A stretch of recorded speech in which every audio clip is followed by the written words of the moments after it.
Welcome to the Purpose Focused Advisor. This show is for financial advisors who want to grow their business with clarity, lead with purpose, and build a life that reflects what matters most.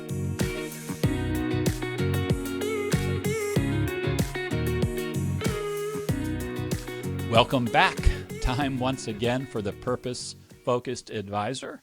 Rob Brown here, along with my guest, Adam Koós. Adam, welcome to the show. Thanks for having me. This is going to be fun. Yes, it absolutely is. Adam is a nationally recognized financial advisor. He's the founder of Libertas Wealth Management, and he has a consulting firm. He works with advisors, and it's called Adrenaline. And we're going to dig into both of those businesses as we go through the show today. On the wealth management side, Adam specializes in retirement planning, investment strategy, and business exit planning. And if he leans to his right or to his left, you will see that he is in Columbus, Ohio, and is a huge Buckeyes fan. I don't even have to assume. So again, Adam, welcome to the show. No, thanks again. I've been looking forward to this. This is you've got a great show, and like I said, we're gonna have a little bit of fun today. Yes, absolutely. So, Adam, one of the things that you mentioned in preparation for the show is that you have had massive growth in your business. And so when I asked, what are your goals, you said to continue that massive growth. Talk about how you've grown. What that massive growth has looked like, and what do you attribute to that? Well, for the longest time, I'd say pre-COVID, and during COVID, we grew at about 10 to 14% per year, and I was happy with that. I had no problem with it. Things are going well. The only thing I was ever concerned about was the fact that it kind of felt like as soon as the revenue would get to a point where you were feeling really comfortable, and when I say really comfortable, I don't just mean you're comfortable and you're making good money and you can pay the bills, go on vacations. I mean, you're comfortable, you're comfortable, you're making money, you can pay the bills, you can go on vacations, and if the market crashes, you're not concerned, right? But it seemed like every time that would start to happen, that there's this huge need to have to hire, right? Expenses go up, overhead goes up, so you kind of have to give away, a bunch of what would have been something you would take home. So contrary to popular belief, people talk about owners taking all the money and being selfish with it. It's quite the opposite, I think, especially in the small business world. But so I think we were used to, 10 to 14% growth, and then COVID happened. And I think that we all kind of freaked out a little bit. When I say we all, I'm not going to speak for everybody, but I know at our office, we're thinking, man, we're used to having 25 appointments per week. And in 8 weeks' time, we saw 3 people. It was insane. And we went from being such a high touch firm where we did so much in-person, in-person speaking, in-person meetings, client appreciation events that were in person. We did these things called inner circle club dinners that we would do with clients a couple times a year. And all of that just went away, and everybody who we wanted to meet with, they would all say the same thing. Like we'd say, hey, you want to get together and set up a Zoom meeting? And they say, well, let's just wait till the dust settles. And of course, the dust never settled, right? Or at least it took a really long time for it to settle. So we found very quickly we needed to come up with some ideas to stay in front of our clients and be top of mind without being in front of them anymore. And so we installed several initiatives. Some of them were more service-based. Some of them were digital, call it virtual. Some of them were marketing-based. And I guess the positive side to being in the middle of a 100-year pandemic is that you get a lot of time to think. And the not so good thing is happy hour gets really early. But we did more thinking. We did more thinking than we did happy hour, and I wouldn't be surprised if happy hour maybe contributed a little bit to the creativity, perhaps. But yeah, so I mean, what contributed to the growth was, as I've told multiple advisors who've asked me, I can't tell you one thing that worked. That's what we all do in the business. We call each other up and we say, hey, what's working? What's going well?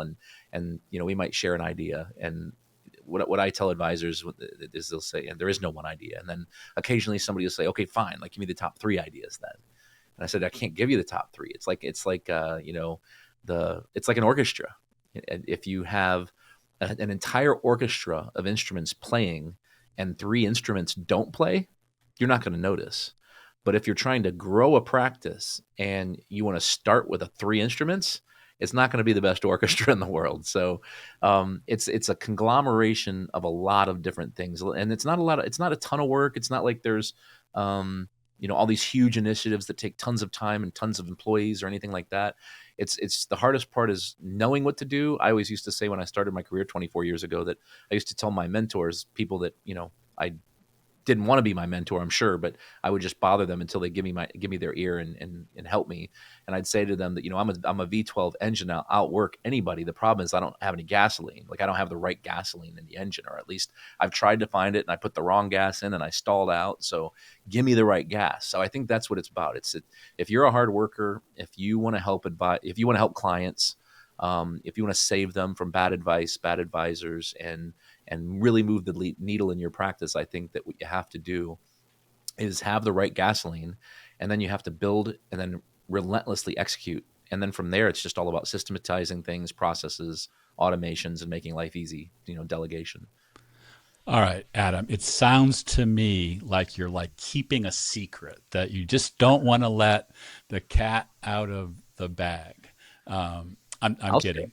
I'll share it all as much as you want to talk about. No. I was just, I joke like that because I really appreciate what you're saying. COVID gave you an opportunity to be intentional about thinking about all aspects of your business, because no matter how well you're doing in a business or in a part of your business, you can always get better. But if you're constantly looking at what you're doing and saying, how can we improve this? How can we tweak this? We've got a great client experience. How can it be greater?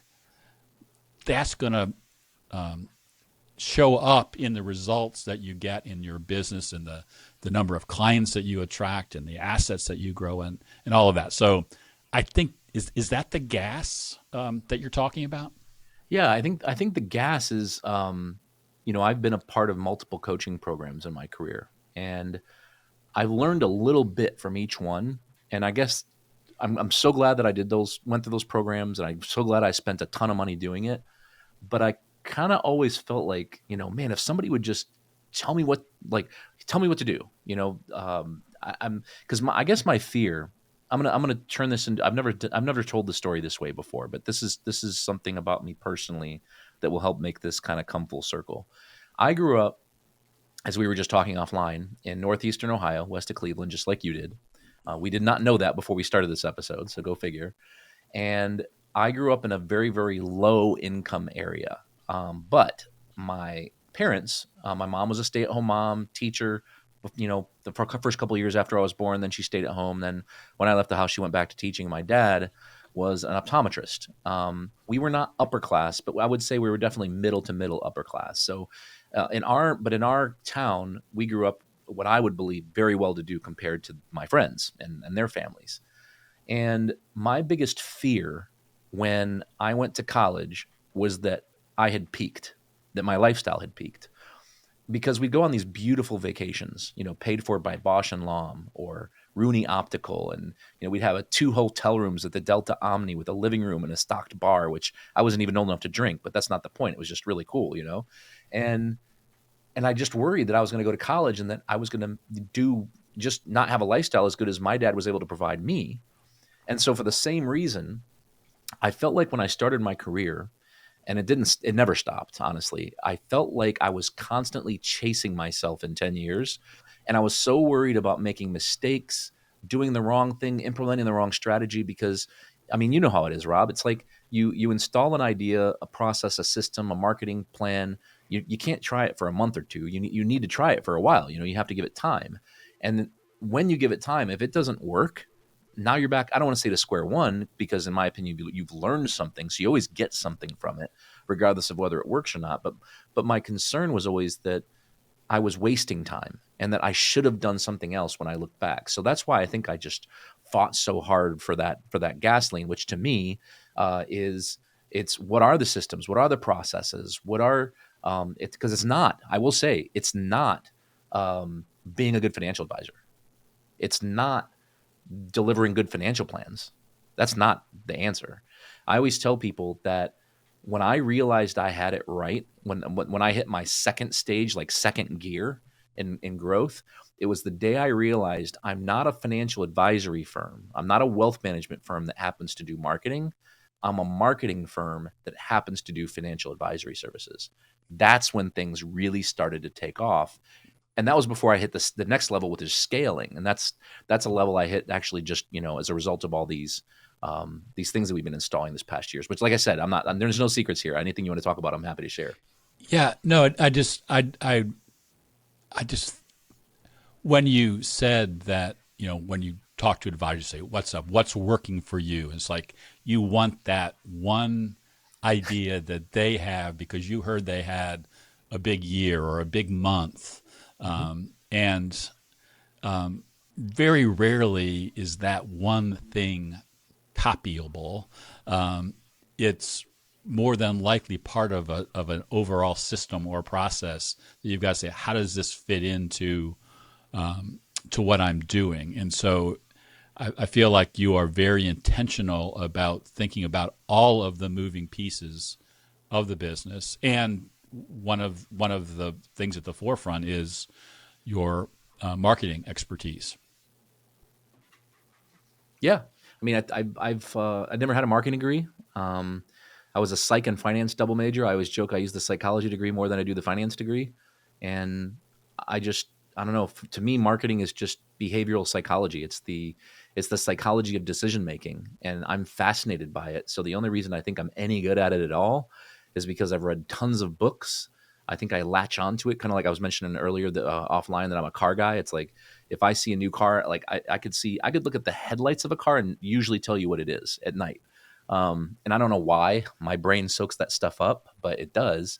And I think it's the same way with marketing. I just think that the way human beings react to things, how they make decisions is just really, really interesting to me. And I tend to probably overanalyze it to death. But yeah, I mean, absolutely. So I have to think, though, that some advisors who may be listening to this podcast heard you say that you are a marketing firm that just happens to sell financial planning and say, well, that seems antithetical. Isn't financial planning the holy grail of the profession of being a wealth manager, and shouldn't that be at the top of the list? How do you square that up? Because I imagine that you and your advisors, your firm, does great work in financial planning for your clients. I like to think we do. I think that when you're starting in this profession, I think that's probably what you focused most on because you don't know what else to focus on. And I don't think you learn any of the marketing, or at least I shouldn't say any of the marketing. I don't think you learn a lot of the good marketing until later, through who knows, what methods you learn it, whether that's through mistakes, meeting people, conferences, what have you. But I'm so glad you said that because the marketing side of this, I 100% feel saying it out loud, being that, we're a marketing company that happens to do financial advisory services. Not only do I know that there's people out there going, oh, wow, I'm not listening to this guy. He must suck at financial advisory services. He must be a terrible financial planner.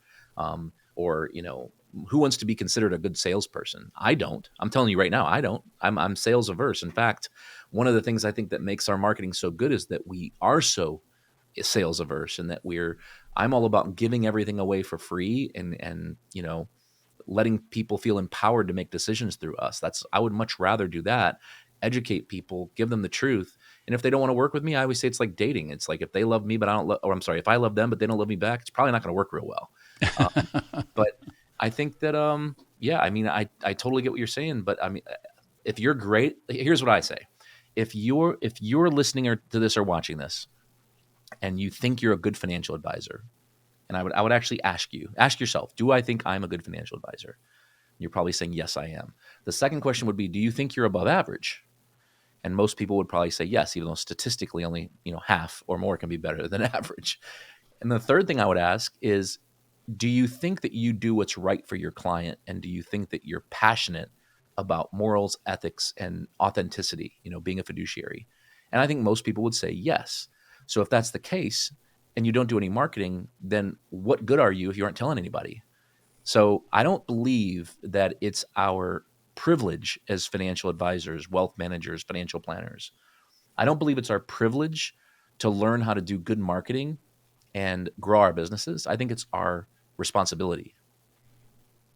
Yeah, I love that answer, because the fact is, if what you do as a financial advisor is so important, and it is, I believe that the work of financial advisors is extraordinarily important work, and there aren't enough financial advisors Good out ones. there. Yeah.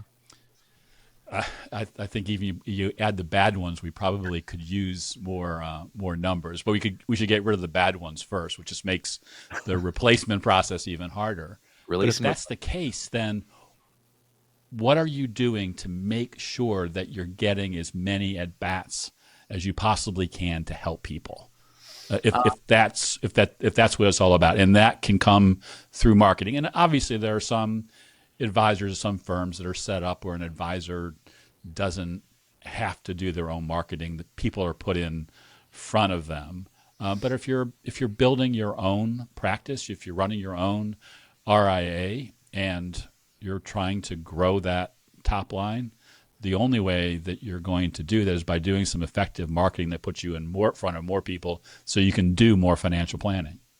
Yeah, I think it starts even before that, though. I believe that you can't learn all the juicy goodness of prospecting and marketing until you have a top-notch elite onboarding process. And the reason why is because if you learn the marketing and you learn how to prospect and all the great ways to prospect for new business and get new business coming in the door, but your conversion ratio is only 20% because your onboarding process isn't great, then I don't want to say you're wasting it, but I mean, you're wasting it. So I think first you have to have a great onboarding process. And then before that, I think you need to have your vision and your mission in place. I hate to say mission, your vision, your personal vision. Where do I want to be in 5 years? And I hate time-based goals. I know that that's what we're all supposed to do.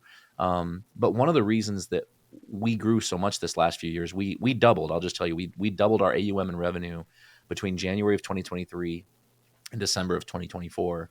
And one of the biggest things I did was just get rid of the time goals, like not worry so much about when I'm going to grow at X or when we're going to do this or that. Instead it was more about the activities, like, well, what are we going to install that's going to help us get there? And then let's just relentlessly execute on those processes and systems and activities. So I think figuring out what your vision is first, where you want to be. I do think you got to have to say, well, in 3 years, I want to be here. In 5 years, I want to be there. In 10 years, I want to be this. And then writing those things out. This is a Ron Carson thing. He taught me this. I keep my goals laminated in my shower. I know it's weird, but I can't avoid them. And then that or I'm not showering, right? So I look at them every day, and the goals include, fitness and personal goals with my wife and my kids. It includes, business goals, of course.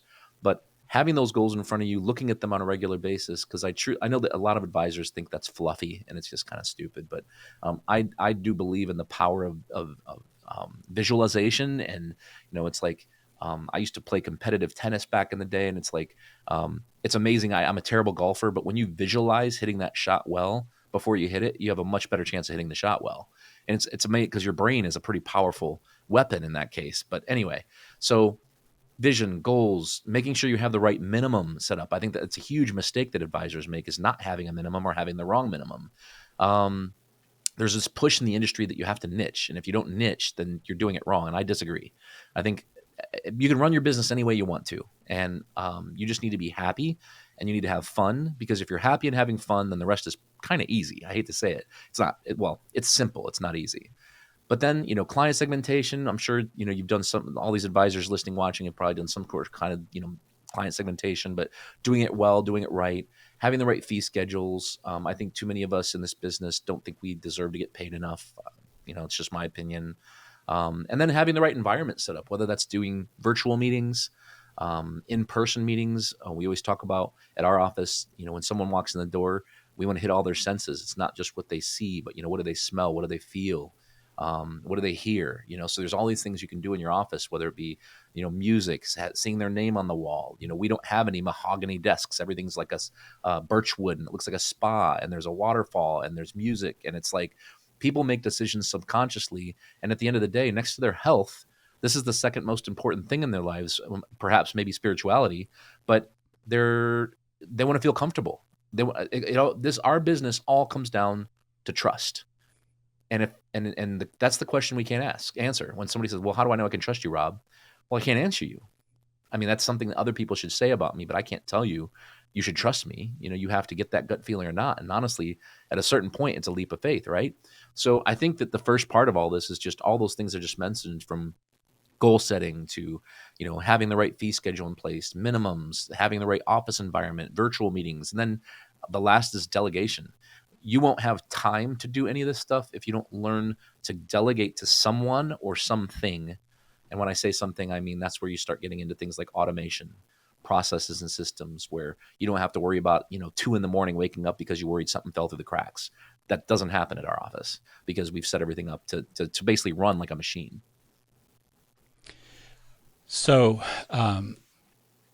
one of the things that you were talking about was you're not a big fan of numbers goals, but you are a big fan of activities. And I think, although I like using numbers as a North Star as part of my coaching work, I find that when I can break that back down into activities, and making sure the right people on the team are doing the activities for which they are best, that's what gets everybody, maybe going back to your orchestra analogy, playing from the same sheet of music, and everything comes together.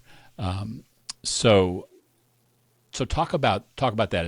Is that what one of the big points you try to drive home with your team and with the advisors that you give coaching advice to? I mean, you're completely right. So I apologize if I misspoke earlier. I care very much about numbers goals. I just think that they get in the way. I think if you focus on the results aren't going to come as much as you focus on the activities. So you and I are in alignment. I believe very strongly in saying, here's my goal, whether that be a year from now, 3 years from now. But I like breaking it down into, here's what we're going to do this year, and then breaking those goals down into, here's what we're going to do this quarter, and then breaking that down into 4 years. If you've heard the book, 4-week year, breaking that down into 12 weeks, and then tracking it weekly, and then focusing on the activities. Because I'm sure people listening and watching this have been through this before, where you go a week and you look back and you're like, what in the world did I do this week? I'm sure there's people who, they've gone a month and they go, if I look back at what I did if my spouse asked me what I did this past month, I would struggle to come up with, 5 things to tell them. I'd have to think about it. And then the quarter goes by and you look at it and you're going, man, I'm 1/4 of the way through the year and our goal was X and we're not even close, and it's because I think we lose sight of the things we need to do to get there. In other words, instead of focusing on the horizon, focus on our feet, put one foot in front of the other and focus on that, lose track of the goal so that you can reach the goal, if that makes sense. Yeah, no, we're totally in sync there. There are a lot of processes. There's a 12-week year. There's the EOS system traction. My process, as I call it, the Truest Fan Blueprint, has that element of taking the big goals and saying, okay, how are we going to transfer that into what we're going to work on now over the next few months, and not try to do everything all at once, but really do well those things that we are committed to doing, because that's going to get us to that goal that we have set for ourselves at the end of the year. Because thinking about adding a new, $50 million in assets is a great thought if that's a big number for you. But just thinking about it isn't going to get you there. Thinking about and doing an action that will lead to the opportunity to get in front of the people that can bring that $50 million into you is so much more important. And I can't tell you how many times that has been the the turning point in a relationship that I might have with an advisor, when I get them to think in that action focused, short-term focused basis. And it's not, well, you're 6 months into the year and say, well, I haven't gotten close to my 12 months goals yet. In fact, I barely started, but at least I have 6 months left. You're just saying, no, I know what I need to do right now. And, Yeah. and it's I think it's like having a closet full of black suits. You know exactly what to work on when you have that short-term focus, that sprint, or whatever your language is that you use for that period of time. Yeah. It's like paying for the gym membership and wondering why you're not getting in shape, right? I don't know why it is I can't get in shape. I mean, have you been to the gym? No. I mean, I haven't gone to the gym, but I mean, I'm paying for the membership. I don't know what's going on here. Yeah. I've taken a big step. I gave them my credit card. I've lightened my wallet. Yeah, no, that's crazy. So one of the other things you mentioned in the notes, and this gets maybe a little bit away from the what we've been talking about in terms of how to get that massive growth, is you talk about one of the things that wakes you up in the morning is saving clients from bad advice and bad advisors. Sure. Why did you? Obviously, there's something really important about that to you. You would have put that at the top of your list. Yeah, no, that goes deep. I mean, when I was growing up, I was that kid that thought life was supposed to be fair. And then my dad would always tell me when I'd come home upset about something from school, and he'd say, Adam, like, life's not fair. You get over it. You got to play the game. And I didn't like playing the game. So to a fault, I have this undying need for things to be right, for right and wrong. And I've gotten myself in trouble before. I mean, I'll tell a Cliff's Notes version of the story here, where that early in my career, this, I think 2005 or 2006, one of my first clients, who at the time, I think she's passed away unfortunately since, but at the time she was probably 82, 83 years old. She went to a seminar, and there's nothing wrong with seminars, by the way. I did tons of seminars. I did 150 plus seminars in my career. But she went to a seminar. She was a devout Catholic, never married, never had kids, and had a lot of money, inherited it from her parents. She took care of before they passed.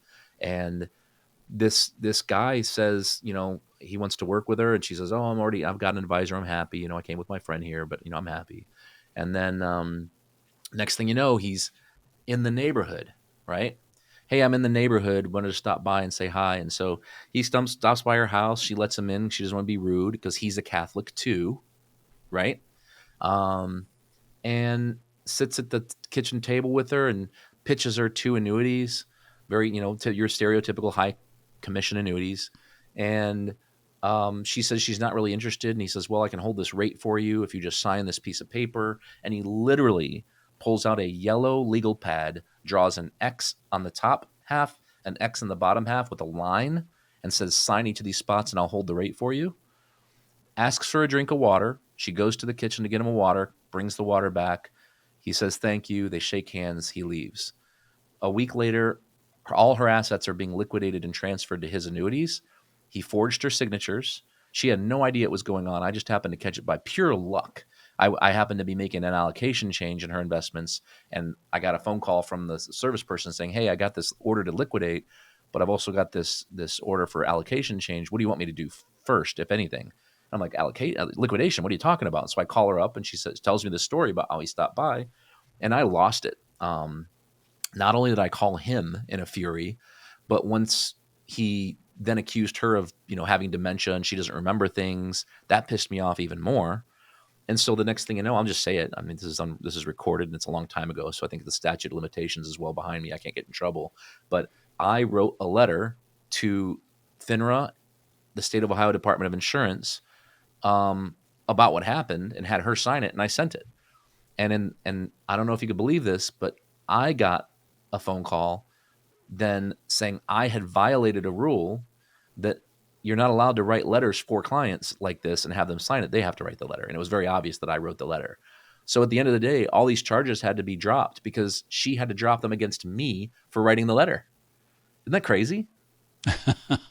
This is the world we live in. So that's just one of a few examples of situations that I've had happen in my career where I just don't like that our industry is so complicated, and that there's people out here that are really, really charismatic, great salespeople that are extremely good at building trust, but they have no good intentions, or very few anyway. And they can Right. they sleep like a baby. Like, it doesn't even bother them. It's crazy. Yeah, it is crazy. And as a major cheerleader for advisors in the industry, it just breaks my heart, because those, unfortunately, are the stories that get the most attention, when I know that it's the guys out there and the gals out there like you who are doing the right things for their clients, because they've been very intentional about building a business that truly serves their clients' best interest, end up getting painted with a bit of that brush, and it's just not a good thing. I always say that I could have made a whole lot more money a whole lot earlier, but I chose to do the right thing instead, and that's just how it is. Yeah. No, I think that's the way it should be. Well, Adam, it's about time to land the plane. Any last bit of advice or ideas that you'd like to share with the audience? Yeah, I would. The only thing I'll say is that I think the best thing that I ever did in my career, if I were to pick one, it would be that I reached out to people who were smarter than me, and I still do to this day, by the way. And they're just fewer and fewer of those people, though, right? I don't know. That's the you don't know what you don't know type thing. But I reach out. I would reach out to people that you think you can learn from and ask for their help. And be shameless about it, because the truth is, the most successful people like you, Rob, the most successful people love helping other people. And you and I were talking offline about how, don't get me wrong, I love my wealth management firm, and it's been great to me, and I love my clients. I always say I haven't worked in 24 years, but there's something really special about helping other people in our business, which I believe this is the best business in the world. And what business can you do as well as you do while helping people, truly helping people? So I think that the best advice I can give is to do your research, find mentors, reach out to them, ask for help, and just constantly ask questions, and just try to find that gasoline. Try to get better at what you're doing, and just know that there's lots of answers out there, and they're not all going to be right for you. Everybody's different. There's different engine sizes, right? There's some take different kinds of fuel, electric, hybrid. So you got to find what makes you the happiest and what kind of practice you want to build. And then from there, start, building a framework around it, being intentional, and then, just, again, relentless execution. Yeah. I think if I took two words away from this podcast, they would be happy. You've got to be happy. And because life is too short not to be happy. And when you're doing good work and working with good people, happiness should be at the top of the list, not something that you look at in the rearview mirror. And then being intentional, intentionality in what you do, how you focus on the different aspects of your business, and don't take them for granted. And I love that advice about, I guess maybe that's part of being a coach, is I love giving advice, and I think it's really cool when somebody that I barely know but saw something that I wrote or listened to a podcast sends me a note and say, would you mind talking to me more about that? I just think that is so awesome to be able to help people, whether it turns into an opportunity for anything else or not. Doesn't matter. You're planting seeds, and the more you help and the more you give, it's just like, you're spreading that around, and you get to say you touched other people and helped other people in more ways than you probably ever realize, I'm sure. Yeah, I think that's absolutely true. So, Adam, if somebody wants to get to know more about you and what you're up to, where's the best place to go? LinkedIn's probably best. Just go to LinkedIn and type in Adam. The last name is Koos. Doesn't look anything like it's pronounced. That would probably be the best way. And then my wealth management firm is libertaswealth.com if you want to check that out. Otherwise, you can message me on LinkedIn if you want to find a mentor. Okay, awesome. Well, Adam, thank you so much for being on the show today. To our audience, thanks again for listening in. We will see you next week. And remember, we're rooting for your success. Take care. Thanks for listening to The Purpose Focused Advisor. If today's episode gave you something to think about or a step you're ready to take, head over to truestfancoaching.com. There you'll find tools, resources, and ways we can work together to help you lead with purpose and build the business and life you were meant for. If you enjoyed the show, we'd be grateful if you take a moment to rate and review it. It helps more advisors find their way here.